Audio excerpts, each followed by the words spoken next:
All right, all right. Howdy. Morning, everybody. What do we got? So today we've got some economic data coming out. We've got continuing jobless claims. We've got some building permits we're looking at. And then also, what else? Continuing jobs claims. Same thing. And we got some PMIs. We're also going to talk about the crypto bill that just passed the House. We'll looking to see, what it might do if it'll get, into the Senate, and then what the chances are of it passing through the Senate and getting to the desk of the president. So, what else do we got? We've got. We'll dive deep and see what that means. See what it means to the crypto space. What kind of rules we're putting in. I don't know. We'll see. Usually, the first time you try to pass something like that, it usually doesn't go through. But there's a lot we can learn about what they're trying to throw in the bill there. So that'll be good. And we got some more economic data coming up. Some PMIs coming up at 7:45, and then new home sales, which will be off the back of information off the back of existing home sales that we saw earlier this week. And we've got. Maybe we'll look at total crypto market cap again. So a bunch of things to cover this morning, a bunch of thoughts. Initial jobless claims just come in. They actually beat forecasts. There we got 215. Let's share. What's up, guys? Good morning. Good morning, John. Hey, man, you've been here like every live stream. Appreciate you guys being here. Let me share my screen. We can look at share the screen. Yes, I get it. Nope, I don't want to share that one. I want to share that one. There we go.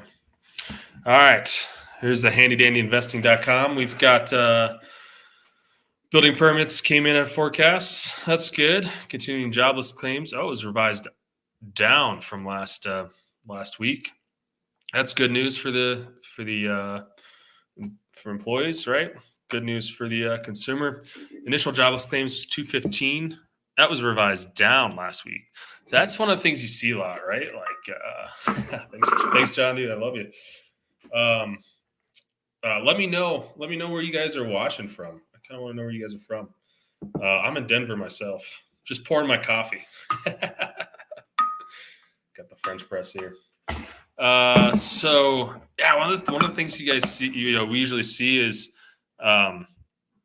Especially when we're kind of headed towards weaker economic conditions, these jobless claim reports, San Diego, it's early out there, John.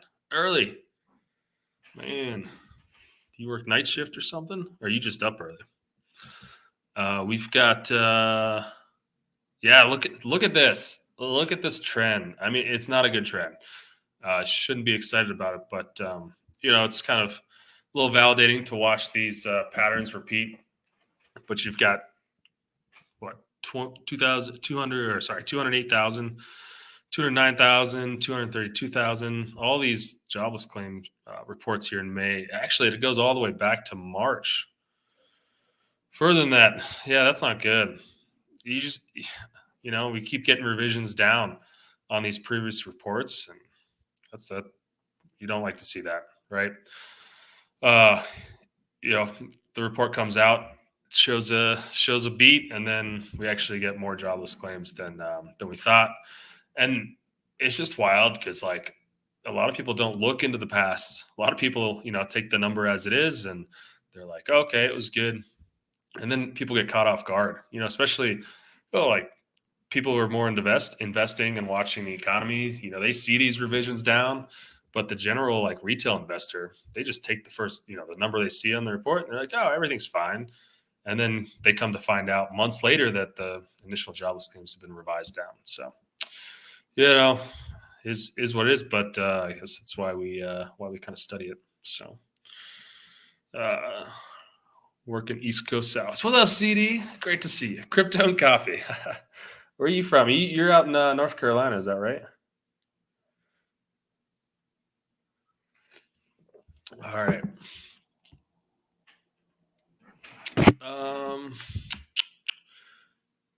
Char. Where are you from, Char? Oh, Michigan. Nice. What part of Michigan? I grew up in Pennsylvania originally. What what else we got? I'm curious about building permits because housing's a big deal, right? Like that's a big portion of the economy. Um, yeah, it looks like it's been hitting forecasts, which is good. So no big concern on building permits. I am curious what building permits have done over the last, because if you look at the what is it called? It's the housing, basically the housing index. There's that National Association of is it realtors or home builders? Yeah, National Association of Home Builders, and they track the basically the health of the housing market on for people that build and sell homes. And that's been declining significantly. Let's see if we can find what was I looking for?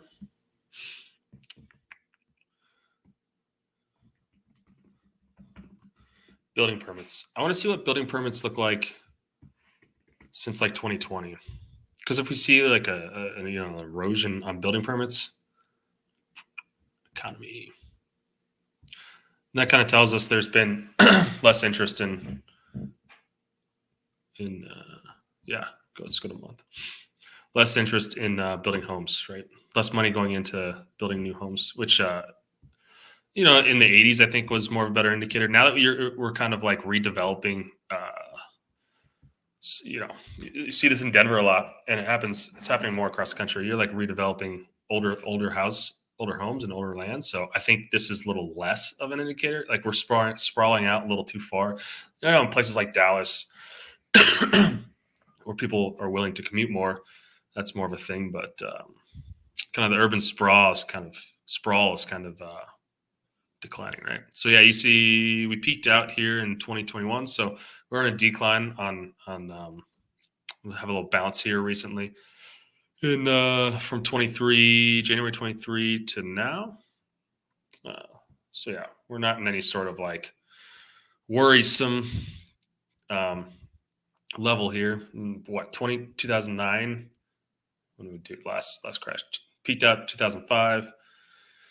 Hit the bottom in 2009 January. So, but it's a big decline, right? I think we'll see something similar to that when we do kind of get into the recession. Like the recession didn't hit till was it June?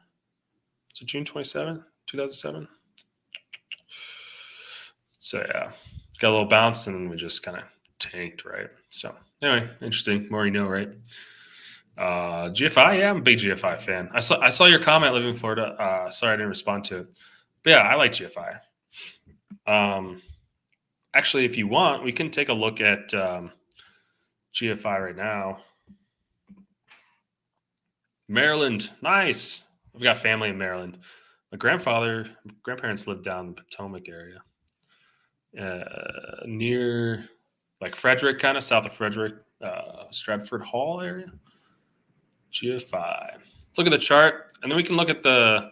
I've been meaning to go into the fundamentals and do like a, update video on some of these cryptos. But let's go look at the daily chart. I don't want this. Get this out of here. All right, this is the GFI chart. Yeah. So what we got? So we got RSI decreasing on the daily, or stochastic RSI decreasing on the daily. That's if we get a crossover there, that could be some bullish momentum for them. The I don't love to see this bearish divergence here on the daily for GFI, but the weekly matters more, and the weekly looks good. So I think we've got room on the upside. Obviously, not financial advice, but looks like we got to wait for this crossover. And the way you should really think about it at this point is, as long as the total crypto market, like as long as the big indices look good, like I look at it kind of like a father grand, like you got to look at like what the total market's doing, right? If the total market's bullish, then everything under it should be picked up by the total crypto market, right? So, we haven't hit alt season yet, and that's going to be a huge catalyst to everything. I think GFI is no different. GFI did. I mean, just look what GFI did in the last. Who we got there? 80%. Or sorry, that's the wrong direction. Why am I going that way? I got to go this way. 540% increase from the bottom over here in January. That's a huge rally. And the one before that from the bottom was 400. So GFI's got lots of room to go up. And the other thing you can look at is here on the weekly RSI is we've got plenty of room to move up. As long as we bounce off this trend line, I'm pretty happy about, and I don't see any reason why we won't. Right, like I said, it'll be picked up by the entire crypto market, which, in my opinion, is picked up by the stock market. So, as long as those things look good, healthy, and they do right now, they look bullish. And let me show you what I mean by that. Let's go to SPY. S&P. SPY will work. Like this crossover here on the weekly is very bullish. Very bullish. So the stock market's doing well. I expect further upside. And you can see on this chart, we bounced off that trend line, and crypto is going to be a little bit later to the party, right? This crypto is just going to react a little later. So it is what it is. Yeah, thanks. Living in Central Florida. Where are you from? You sold all your ABT? What? Rebought? Oh man, why'd you rebuy? See, that's the reason I love the. I mean, I've done stuff like that before. I did a little bit of that with Wi-Fi, but like that's why I love DCing too, because then if you do make mistakes, they're not as they're not as like they're more recoverable, right? Yes, yeah. ABT's been fantastic. Love ABT. I just love Robert Mao. He's like such a lovable little, lovable CEO, right? So goofy, that dude. When is P&G gonna pop? I don't know. I mean, P&G's been strong. I think it popped. So, what I love about P&G is, and these projects that have really done well before alt season is you're just like, what are these things going to do during alt season? It gets me really excited. I mean, this is strong. Like it hasn't popped, but compared to all the other charts I look at, a lot of these other projects are still dogs, right? Even though, but like projects like P&G have done really well. Even in this consolidation phase of Ethereum, you should consider that too. That's one of the reasons why I'm really disappointed with Suku, because it bled off, but like it's down like 70% and not looking super strong. That's one of those that retail could get really excited about. And it's mostly just this spike here, right? But I don't like to see that long wick on the upside. I still think we beat those highs, but it's not. It's just the chart just doesn't look as strong. You just gotta look at the facts, right? The chart doesn't look as strong as something like, of course, ABT. Let's look at ABT just for fun. Look at that chart. Look at that. It's beautiful. That is beautiful. Notice we're starting to make lower highs here. We'll see what happens during alt season, but we haven't even crossed over. We haven't even made into 20s here on the. I guess we just did. Yeah, the slow line just made it into 20s. So I think we see some real bullish behavior from ABT coming up here. ETF passing. Yeah. So let's look at that.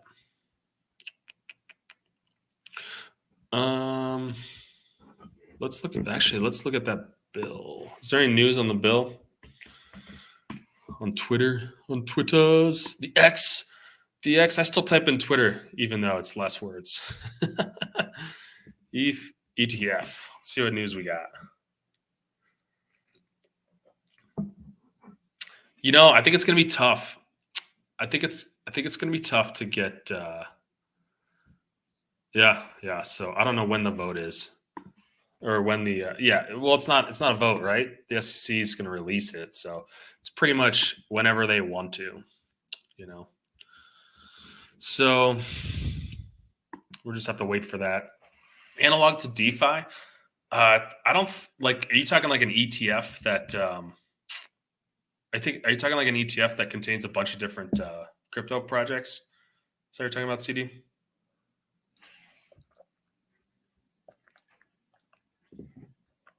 BTC is 1 day later. Yeah. They have to approve those S1s too. So I guess we'll see how long it takes them. I'm assuming they already read them, right? Metro Detroit. I was looking to see where you're from. Uh oh, analog to on the narratives. I guess it depends what you mean by narrative or by analog. Um, DeFi really was like it was almost a sector that included like a whole bunch of others, right? Decentralized finance. Um, I mean, I guess you'd be asking like what is going to be as big this cycle. That to me, it seems like it's going to be something like like AI. I think AI would be an analog to this for this cycle. But one of the cool things that you see like with each cycle is you get like more narratives, right? Like you get more solutions, like more problems that need solved. So you kind of have multiple narratives instead of just one. Like the first couple crypto uh, crypto bull cycles were just Ethereum and then Litecoin and all those, and then you got you got smart contracts. The next one, DeFi was the last one. So like DeFi summer, yeah, yeah. I mean, I think I think AI is going to be a huge one. You could argue that like meme coins will be one because now that they're so cheap to put out, but not a huge meme coin guy. I think there's definitely money to be made. I just don't. I don't really play in that area too much, just because I don't. It takes a lot of time. Anyway, let's look at this Fit 21 bill. If you just joined, throw me where you guys are from in the chat. Love to know where you're watching from. So I was gonna read the whole bill, but decided to have a life last night. So I guess just to really quickly to look to review the like the process, right? It just passed the House yesterday. You still have to get it to pass the Senate, and then it goes to the president's desk. I think like this is the power of politics, though. Originally, Biden said he would not he would not sign this bill into law. So did Biden say he would sign Fit 21? But because his political candidate or opponent came out and said he was pro crypto, I think there's some pressure for him to do something. And we talked about regulation a little bit last live stream. I thought about it a bit. North Jersey, nice. I used to ski at what was that called? Mountain? Oh, I don't remember what it was. Something Creek. Anyway, I was only there a couple times. From PA originally here. But yeah, talking about regulation, I think there are some positives for regulation, and to be a little more specific, it provides certainty. So one of the problems we have right now with crypto is it's just uncertain how it's treated, especially in tax law.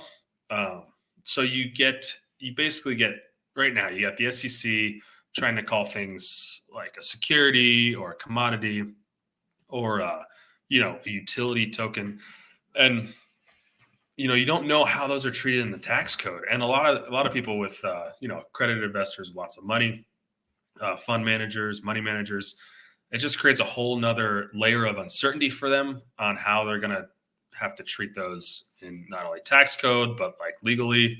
And they're getting good returns anyway. So why would they invest in crypto if they have to deal with that entire headache. Like the last thing they want is to have to retroactively go back and invest in some crypto, sell it, and then go back and have to like pay more in taxes they didn't think they had to pay. So they really, you really hate, a lot of financial investors hate uncertainty.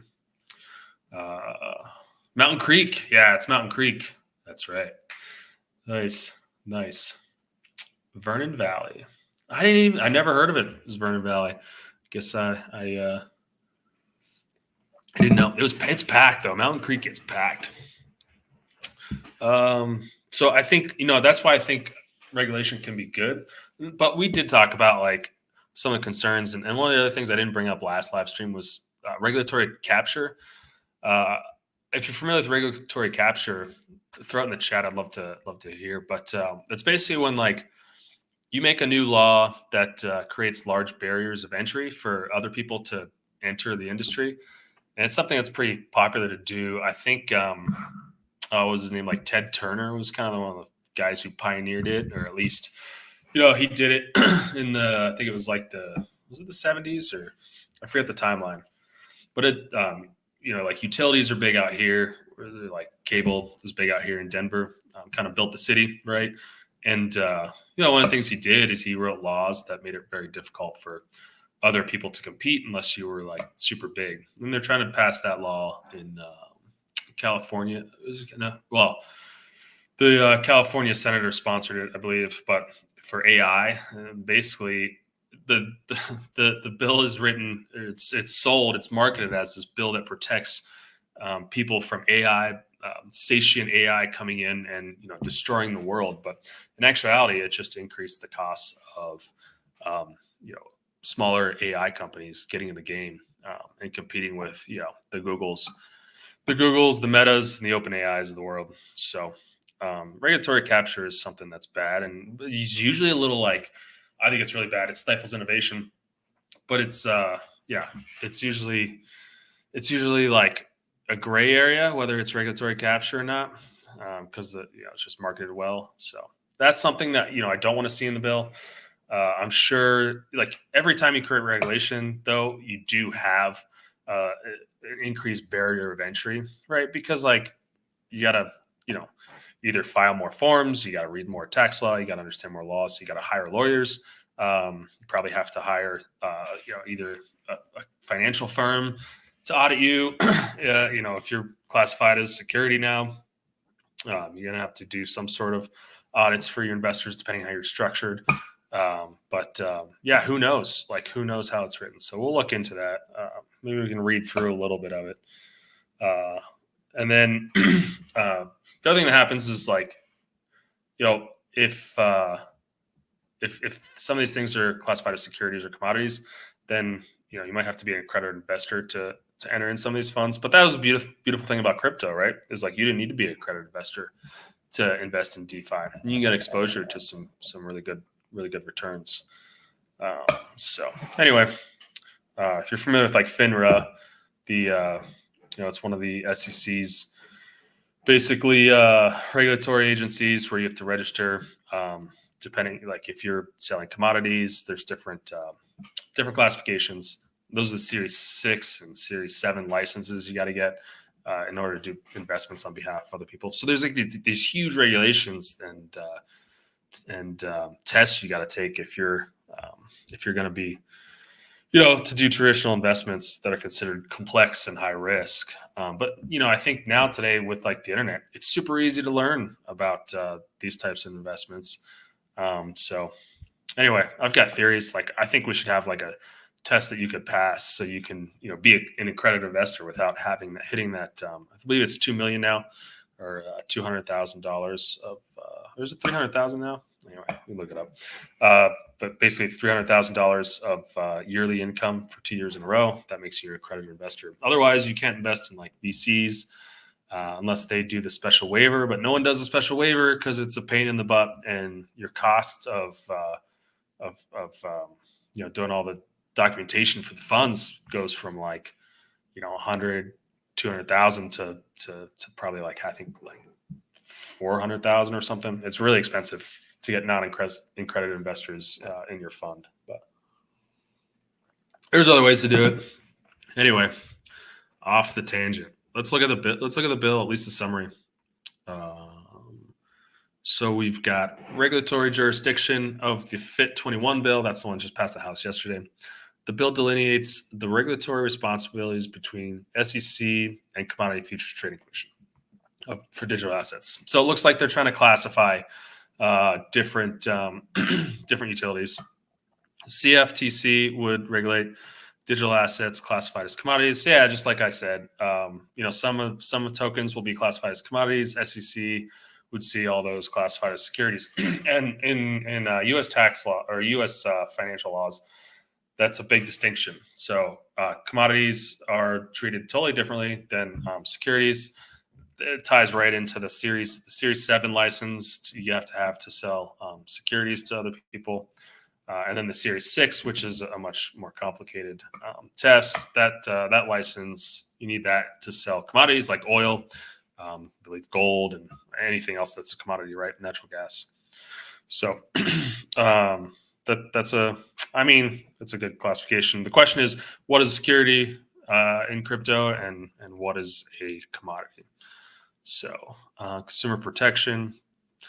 I want a more detailed explanation. Give me a detailed summary of the FIT 21 bill. Come on, Perplexity. Let's go.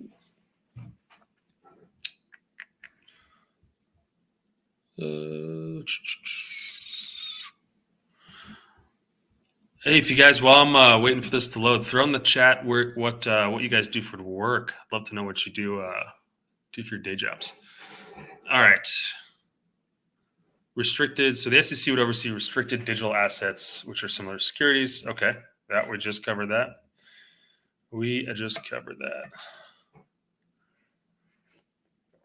Regulatory process. Their certification process in the blockchain system that can be deemed sufficiently decentralized, at which point the associated digital asset transactions to being a digital commodity. Okay, so they're basically calling DeFi commodity in this bill. We're gonna have to learn more about how commodities are treated. For new digital assets, SEC-style disclosure requirements would require initially treating them as restricted digital assets. Sounds like a new classification. I'm not familiar with that classification. Registration regimes. The bill creates new registration categories for digital asset intermediaries like brokers. Okay. So basically, all these existing like dealer brokers and people that sell crypto. So with this definition, it sounds like it'd be easier for there'd be rules set in place for companies like Robinhood and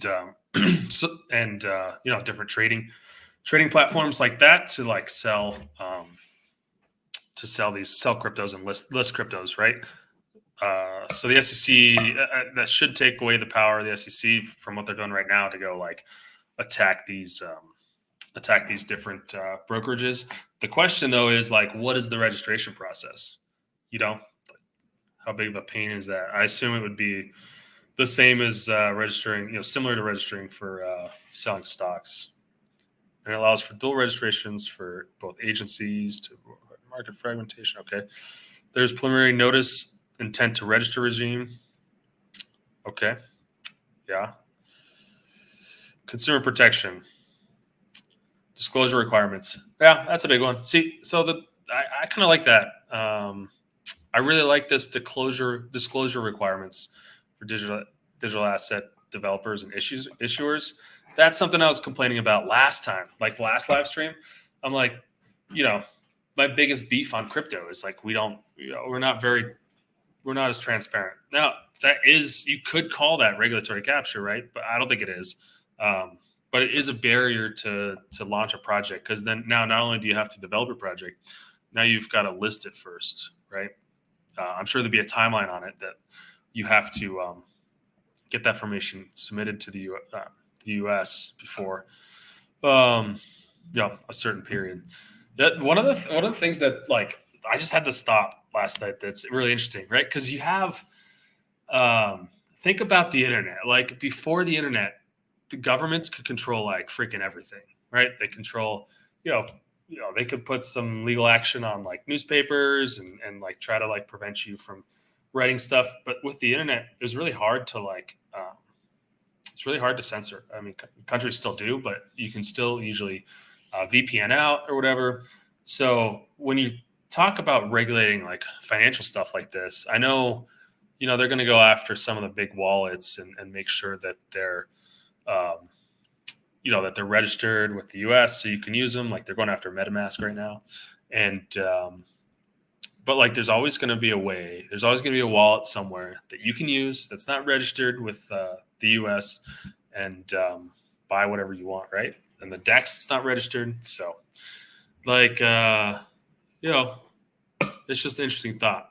Like there's always a way. Now, would you want to invest in someone that's not registered? I mean, that's up to you. It's obviously riskier, and I think you have most people just follow the rules. Um, so anti money launderings and stable coins. Yeah, there's all this. There's all right. Like I don't know how you guys feel about this, but there's all this like press about crypto being used to launder money. But the thing for me is like cash is laundered too. Like why are you going after crypto?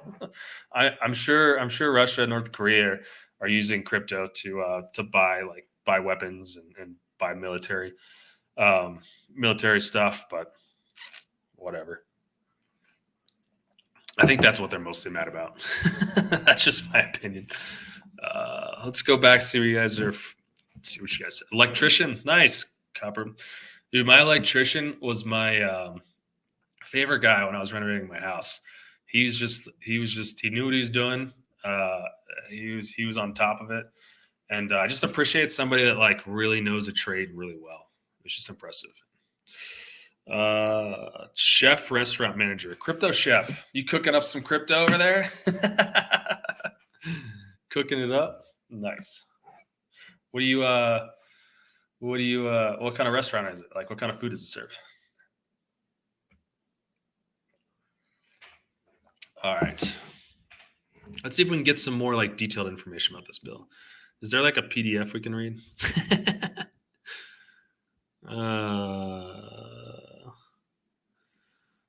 We could talk more about maybe we could talk more about politics here. That's always fun. There was this senator, what's his name? Thompson.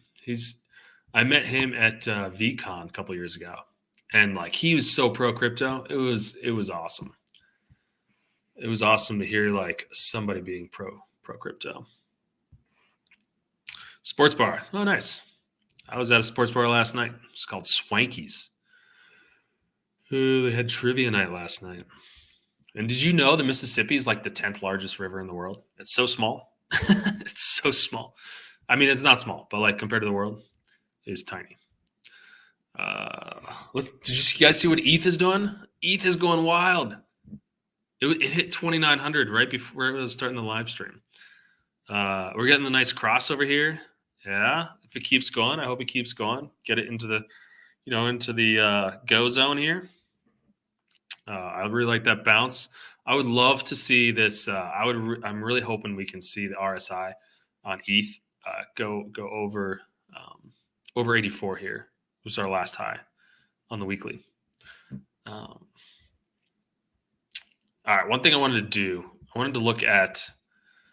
So if you're familiar with Crypto Career University, he does like the 5-3 theory. I think that's a really interesting thing. So I wanted to see what we might hit with ETH on the next on this bull cycle. So this bull cycle in 2017 start down here.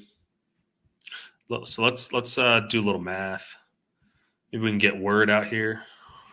And no, this is a job for Excel. Hold on, I got to stop sharing my screen one time because I got some real quick because I've got some financial information. All right.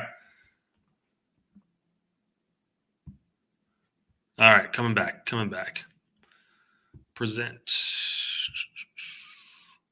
Sharing the screen.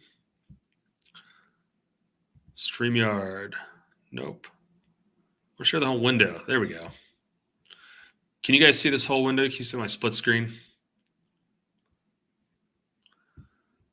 All right, we're gonna like to see how much, if you just joined, we're gonna like to see how much we think, on a percentage basis, the trend of how big these, how big ETH will go up, right? We're gonna reproduce the 5-3 theory. Why do I always like go from the top? I'm just a bear, right? All right, so we went up 17,000. Man, I missed 2017. I was such a neophyte back then, but so easy to make money. It's not, gets harder every time. So this is the 2017 bull cycle for Ethereum. And then we'll go to the last one. Go from the bottom. We only have 2 data points, which is going to make it a little lower certainty, but we'll take it up to here because that's a bounce. I don't always like going up there. That's 3,600%. Those aren't dollars. Why did I put dollars there? Come on, Kyle. 2021. Man, I love Excel, but I don't know if you guys have ever run. I'm a math guy. I'm an engineer. I don't know if you guys have ever run like cash registers before.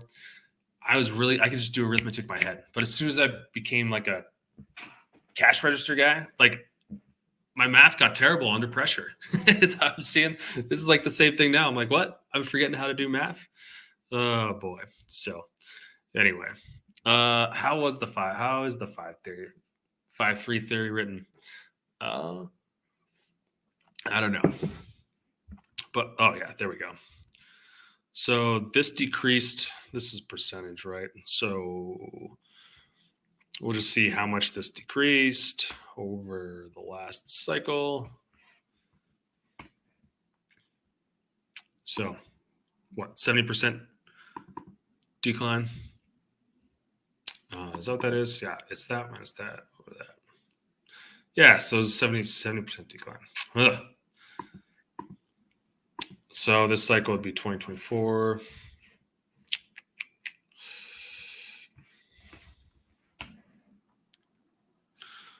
So we got to do 1 minus that, right? And that would be a percentage increase this cycle from the cycle low. Assuming that, the pattern stays consistent, this cycle low is what, 900? And we got to make this a different line. Yeah, let's just say it was 900. And then we'll double check our math afterwards. Oh, yeah, got to divide by 100. Divide by 100. So that would put so if we use that, and this, like the numbers aren't exact, I should go back and get exact numbers and do this calculation more precisely. But if we follow that 5-3 theory idea, then we're at 6,861 for Ethereum this cycle. That would be lower than I was expecting about 8,000 for on the fib line, on the fibbies. Let's actually see if we got a fib line up there at 6,000. Let's draw the fibbies. Let's draw from here to here. Let's see where our fib lines are. 6,000. We got 6,550. 7,664. We've got 880. Let's see if there's another fib, because I adjusted these fib lines. Let's see if there's one in between that. The 1.6. Nope. Yeah, so those are the levels that we'll probably hit either of these, right? Maybe 60 based off the 5-3 theory of Ethereum. That would be it's obviously not 5-3, but it's saying it's the similar ratio theory that he uses would be 6,500. Otherwise, I think we could go higher. Which fib line? We went to the 4.236 fib line last cycle on the bounce, and then before the bounce was 3.618. That would take us super high. That would take us to 15,000. We could hit. I think that's in play. I think like the two. I think eight's in play. I really do think eight's in play. We'll see what happens, but 6 just seems a little too bearish for me, which is wild coming from the bear guy. Man, I'm so excited about these RSI crosses. They're starting to happen in crypto. All right, what else do we want to cover? What time is it? 7 o'clock? 7:09?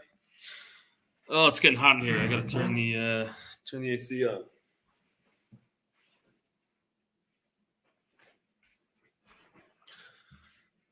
Take my shirt off. All right, back at it. So we're going to look at some economic data at 7:45, and then it's PMIs, and then we'll look at we'll have new home sales. We'll have new home sales at 8. I wanted to look at investor flow data into Bitcoin, and so one of the things I was thinking. So CD mentioned this last. He asked the question about total market cap, and I thought about that too last night.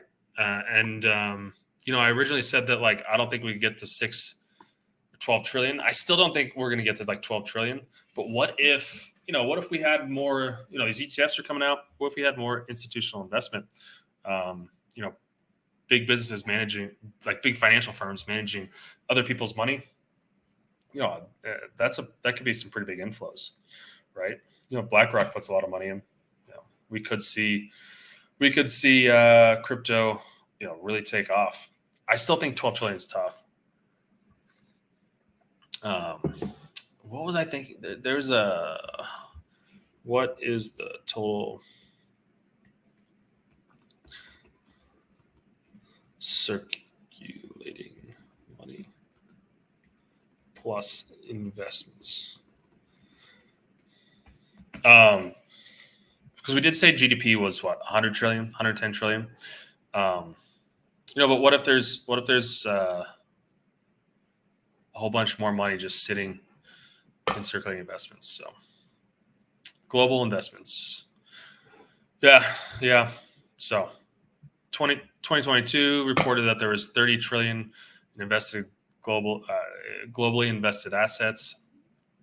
So, I just don't see where the money's coming from to get to 12 trillion. Man, it's going to be crazy. I mean, I hope it does. I really hope it does. That would be fantastic. Our cryptos would be worth so much. Man, CDs are going to be moving from Michigan to Florida. Thanks, CD. Take it easy, man. 10, I hope too, man. I hope for it. I hope as well. Have a great day, guys. So yeah, that is a path. That is a way that we could get to 12 trillion on the, or at least 6 trillion on the, on the total crypto market cap. So I could see that happening, and that would explain too if how BTC dominance could be more prevalent than, it could be higher. We could hit a higher low than we did last cycle. Let's look at BTC dominance. Oh, wow. Look at that extension line. That red candlestick is growing bigger because this morning we had ETH go up to 3,900 and BTC's just hanging out around 69,000, 60. Yeah. So we could see, the alt season kick off here. I mean, what I hope happens, I hope it takes the longer it takes all season to come, the better for our cryptos, right? Because that gives time for these crypto assets to go up, like our ABTs, GFIs of the world, gives them time to, increase in price a little bit more. People get more interest in them before we hit alt season. Because once we hit alt season, that's kind of when we're gonna have to start thinking about getting out. That's the last push. So I did want to look at what a couple projects did last cycle during alt season. because that gives us an idea of what to expect this cycle. This is Uniswap that I just charted here. And Uniswap should be pink, of course. It's their logo, or that's their color. So yeah, when you see so Uniswap was kind of a late token launch because they had a viable product before they launched the token.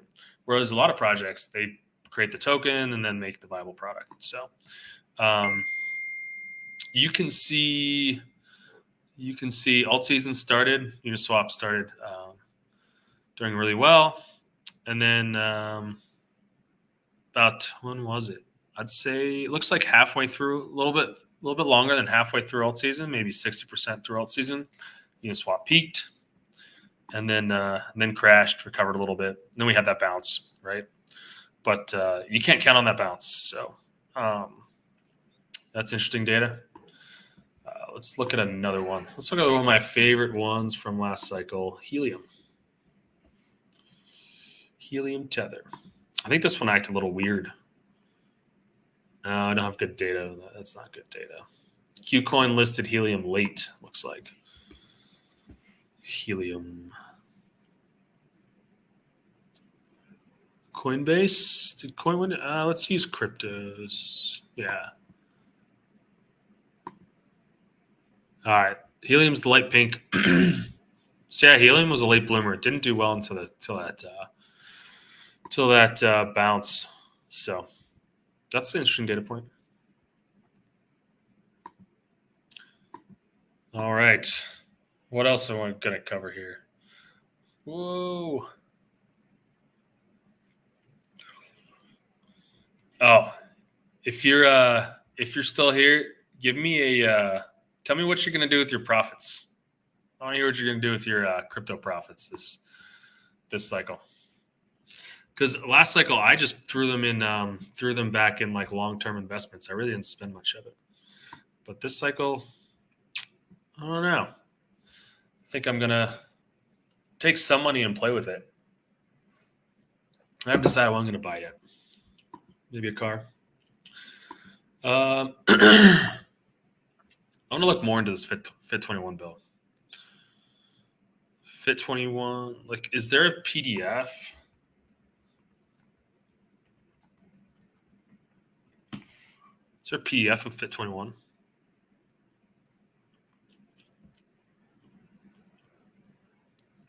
Yeah, come on.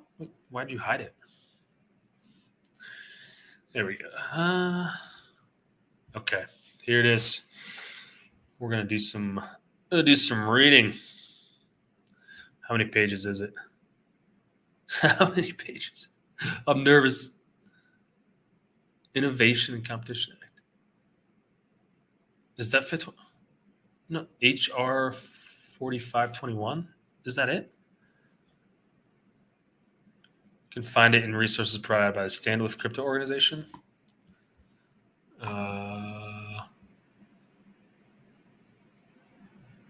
Draws closer to floor vote in the House. Where's Stand With Crypto?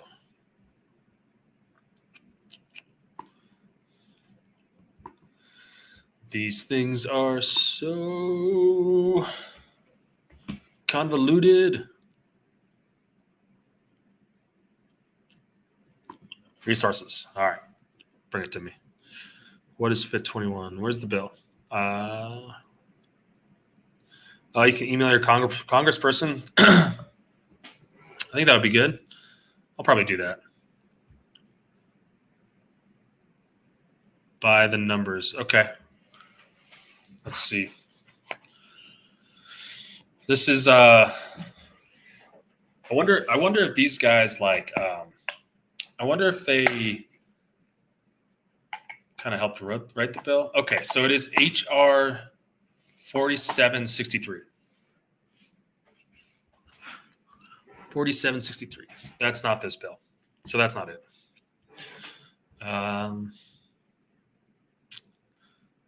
Okay, this is some good stats, but like it doesn't give me information. Bills. There we go. Verify Pro Crypto. Okay. So I'm seeing different takes online about whether the whether this bill is actually good for crypto or not. I just the thing I can't stand, the thing there's just I don't like complaining on YouTube, but like when people will write tweets about things like this bill and just say it's terrible. Like they'll be like, "Oh, this is terrible," or they'll be like, "Oh, this is the best thing ever." But like you don't give any like actual factual information of why it's terrible or like why it's good. Like give people information and let them make a decision based on like the data. And even if you have an opinion, like that's great. I think you should have an opinion, especially as like somebody that covers crypto, right? On like social media, but give people information on like give a reason why you're like pro this, pro that, right? At least like back it up. That's my soapbox. All right, I'm getting off it. Let's look through this bill. We'll make some notes and see how fast I can read. There it is, 4763. So FIT 21 is HR 4763. This bill establishes a regulatory framework for digital assets. See, I know you guys can't read this. Sorry, it's a little small. Need to have a process for covering stuff like this, so apologies. But I'll read out the important parts. So the CFTC must regulate a digital asset as a commodity if the blockchain or digital ledger on which it runs its functional if it's decentralized, basically. So that's really important. So token is a commodity if it is decentralized, if it is functional and decentralized. That is an important piece of information. The bill classifies blockchain as decentralized if no person has unilateral authority. So decentralized means no single person has unilateral authority to control the blockchain or its usage. And no issuer or affiliated person has control of 20% or more of the digital asset. So, or the voting power of the digital asset. So, no individual can have more than 20% control. I assume that basically means ownership, right? Or voting power. That's interesting. See, that's why I love diving into these things. You actually learn what these bills would do. In addition, the bill provides exclusive regulatory authority over cash or spot markets for digital commodities. So I assume those are like stable coins they're talking about there. Let's see what Jeff has to say. Oh, must go to it then. The SEC must regulate a digital asset as a security if its associated blockchain is functional but not decentralized. Oh, okay. So centralized a token is a security if it is functional but not decentralized. So that's interesting. So if you have a DAO, basically, so all DAOs would be commodities. It sounds like anything that's not decentralized is security. So, I'm curious. Then, would that mean like Base is a security, or is Base a commodity? Because technically, like I guess we'd have to look up the ownership of Coinbase's Base token. Well, it kind of has a new definition, right? Is Base that's like the financial classification. What is Coinbase's ownership of Base on a percentage basis? Because then you get into a deal where like, maybe you can almost even launch a token as a security and then it becomes a commodity because initially it's centralized and then,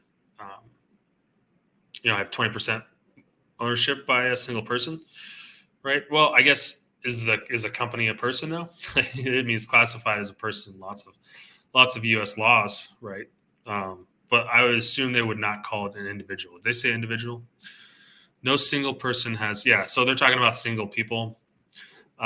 This would effectively like classify meme coins, probably most meme coins, as as a security, right?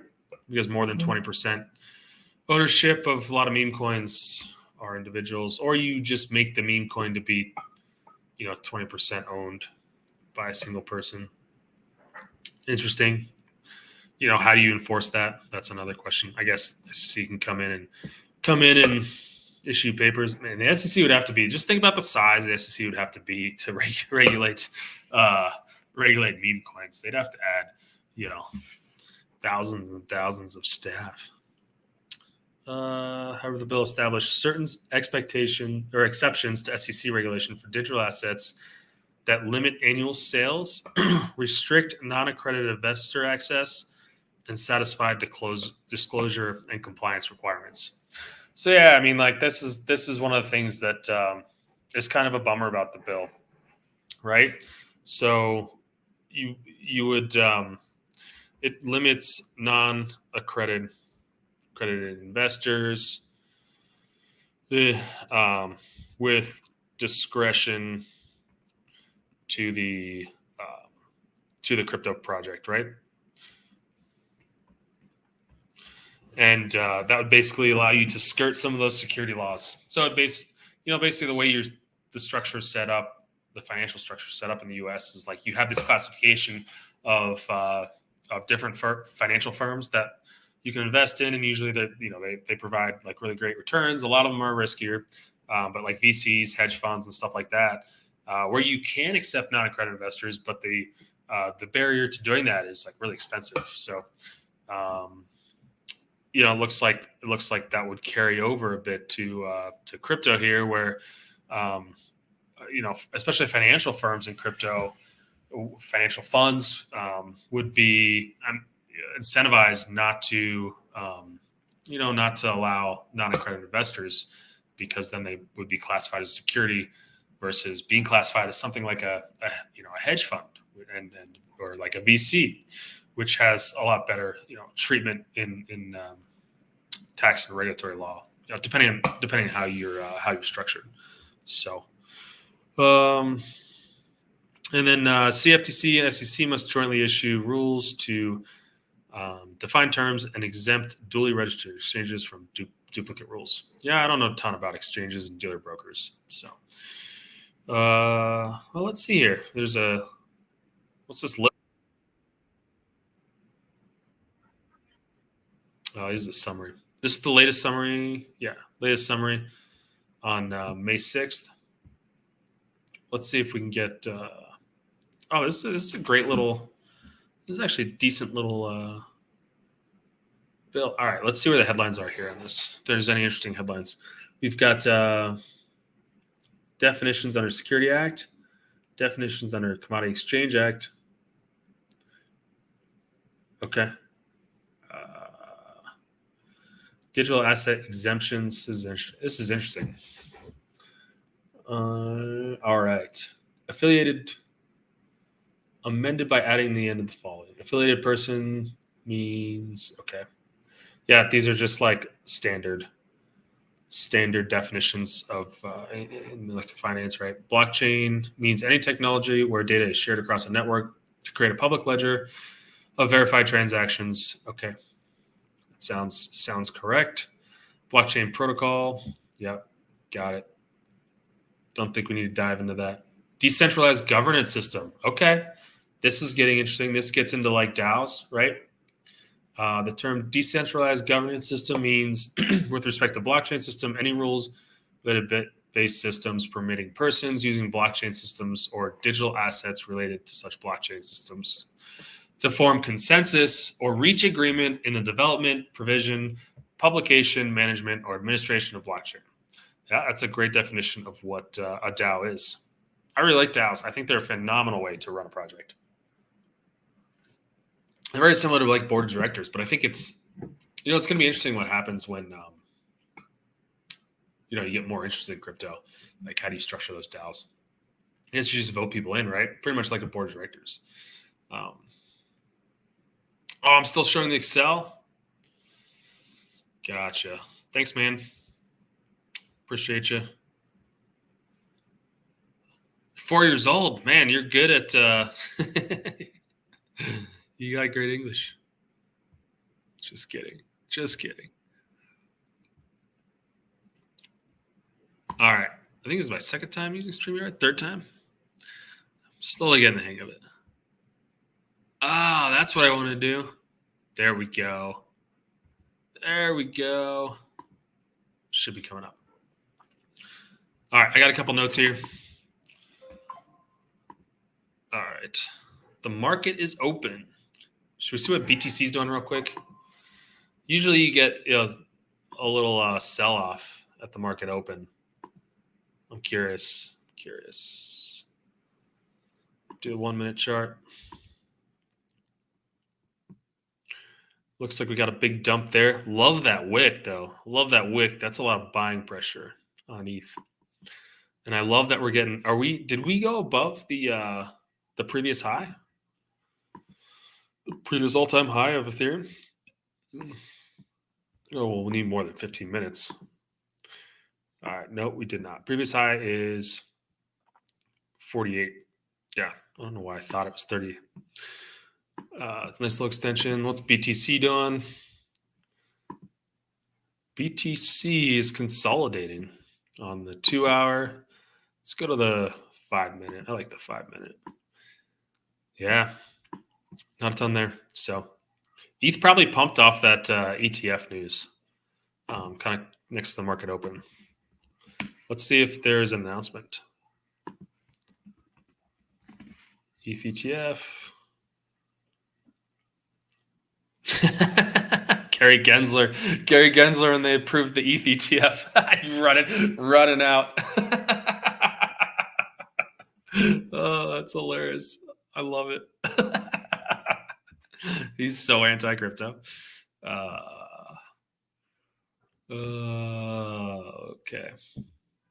Okay. It doesn't look like it's been approved yet, but people must just be excited. Just excited about the ETH ETF to get approved. The news probably hit the wire somewhere. All right, let's keep going through. So they define a decentralized government system. And I'm really excited about DAOs. I think DAOs are a great way to run a crypto project.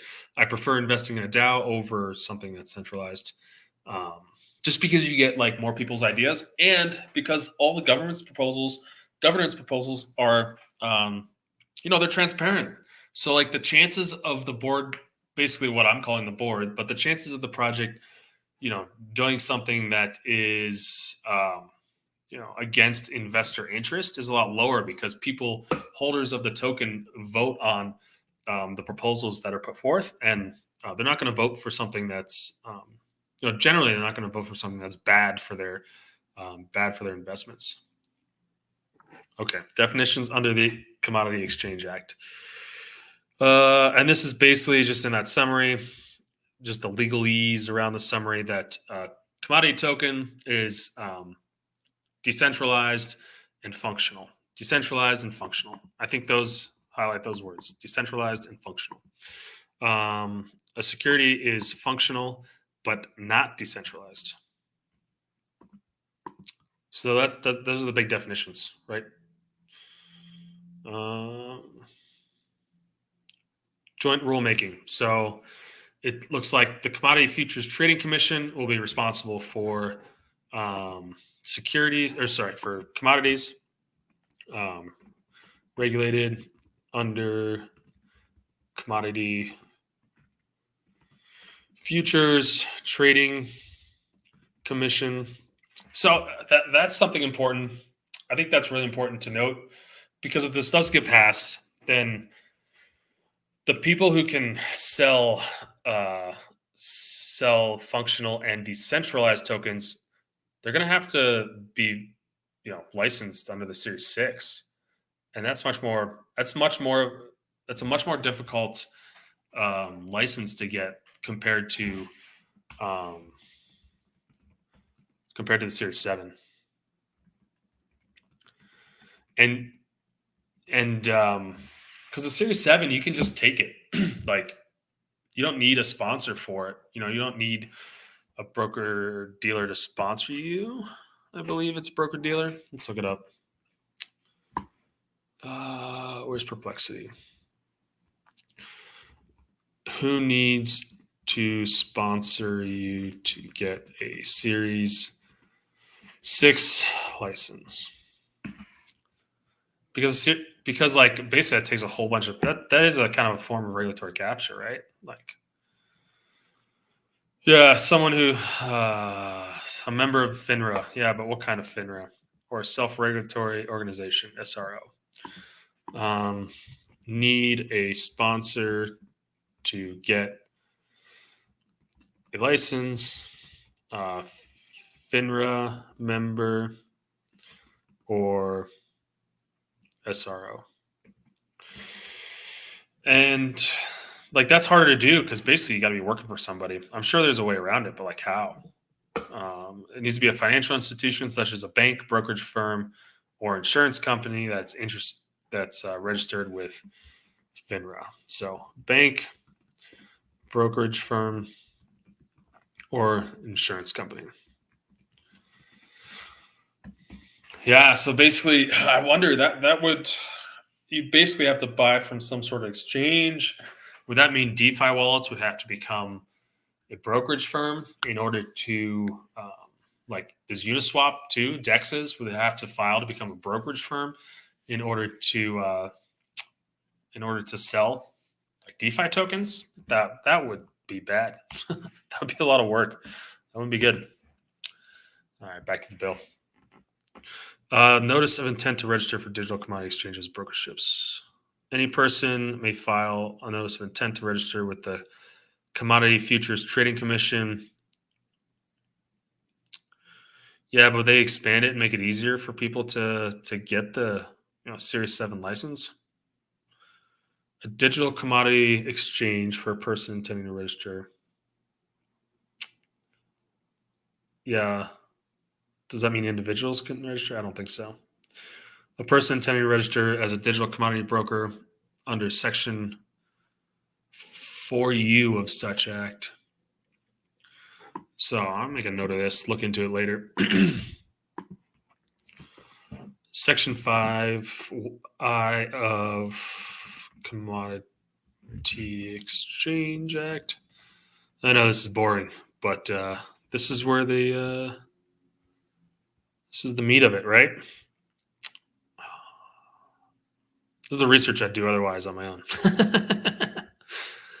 Intending to register as a commodity dealer. So also look up commodity dealers and broker definitions. Associated person intending to register under Section 4K4 of such act. So also look up, what's an associated person?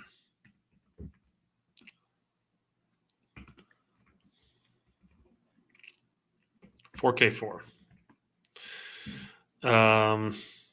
Filing. A person other than the person described in paragraph 1D, yes, desiring to file a notice of intent to register under paragraph 1 shall be in compliance with this section. This person submits to the commission a statement of the nature of registration. Okay, this is just basically like, you got to register. I think it would, this kind of tells FINRA how people would have to register, I believe. Not FINRA. Yes, FINRA. That's right. Okay. There's just more definitions. Asset and listing information. Shall provide commission service to detailed description of the characteristics of each listing. Okay, this is just how you register. I think that's all registration. Books and records. So that's good. It requires people to keep books and records, but like, what kind of books do they have to keep? Do they have to like keep financial information, material information about risks and characteristics of the asset? So yeah, kind of like talking like an S1, I believe. What's the commodity version of an S1? What is the similar um, adjacent document to the S1 in commodities? And the S1, if you don't know what the S1 is, it's basically just how you register when you're about to list, go public. If you're like a company and you're going to go public, you gotta file an S1. The form BDN is the notice registration as a broker dealer for the limited purpose of trading security futures products as outlined. So that's a trader. I'll look more into the I'll just make a note here. Look into the form BD.N. It looks like New York is sucking the life out of Bitcoin. Mm-hmm. What do you mean by that? Do you mean these laws or just banks in general?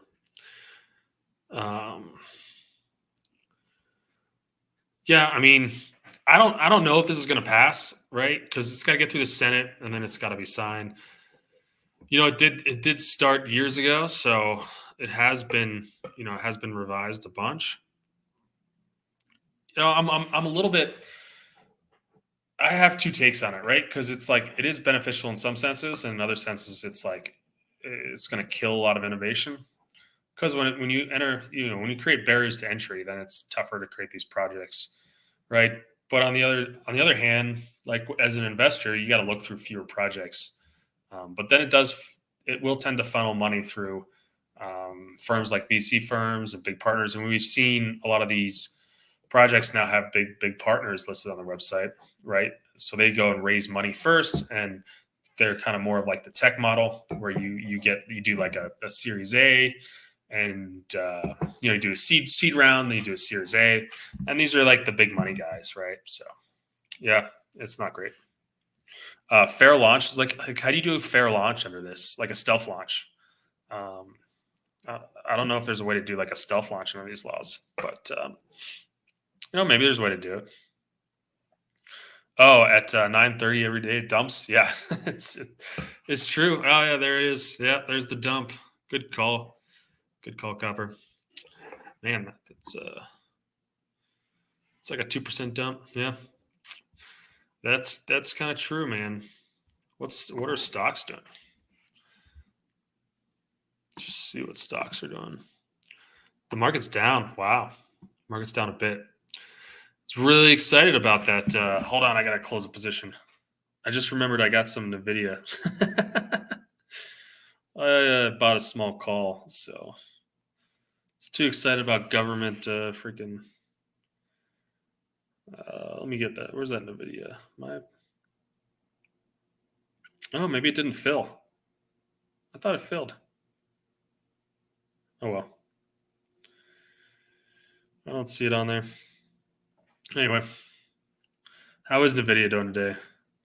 Let's pull it up. NVIDIA up 8%. Dang.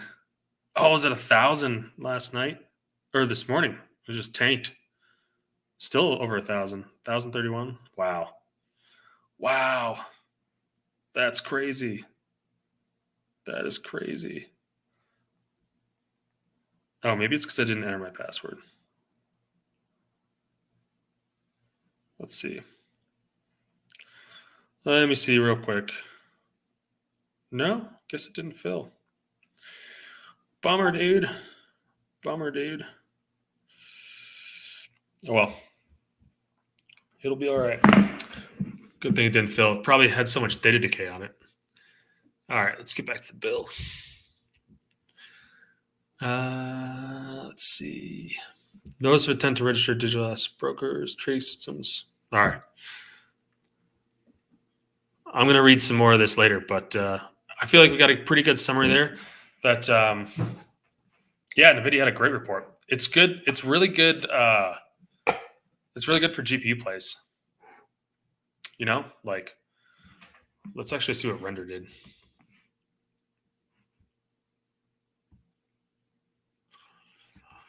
Render's down on the day. Wow.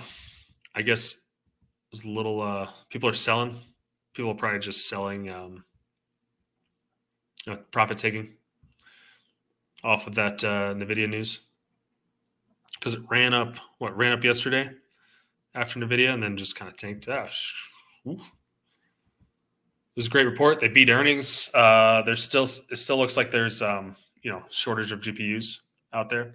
At least they're seeing a shortage of GPUs, so that's good news. Let's go back to the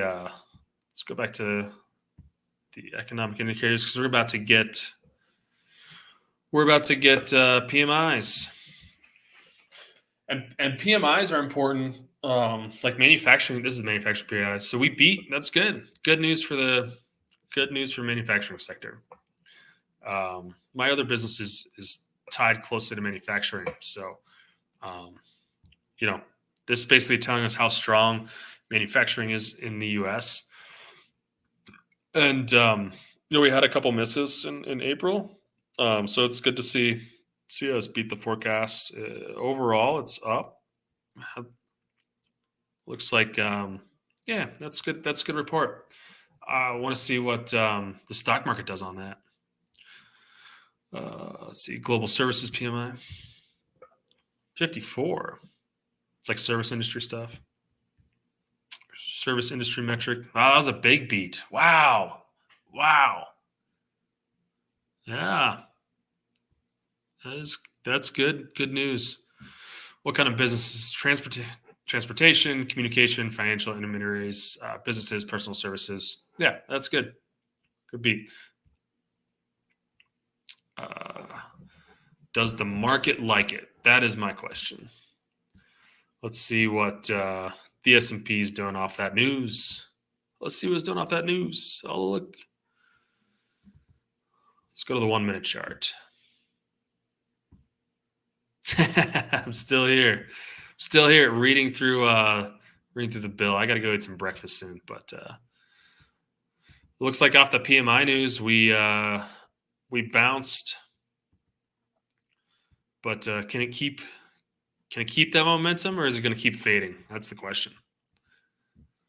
That is the question. All right. Well, I'm probably going to do some more reading of that crypto bill. I'll try to get you guys a good summary of it. Maybe this weekend. Probably take tomorrow off the live stream. And although I do enjoy doing them, be watching durable goods orders. That's also tied to manufacturing, right? Tells us how good the manufacturing sector is doing in the U.S. based on how many people are ordering durable goods. Negative 0.9%. That's not good. It is not good. I have to figure out how to wake up, but this is very volatile, right? So, we could easily get a beat. Anyway, thanks guys for joining. I'm headed out. Gonna get some breakfast. Appreciate y'all being here. I love you guys, and I will see you guys next one.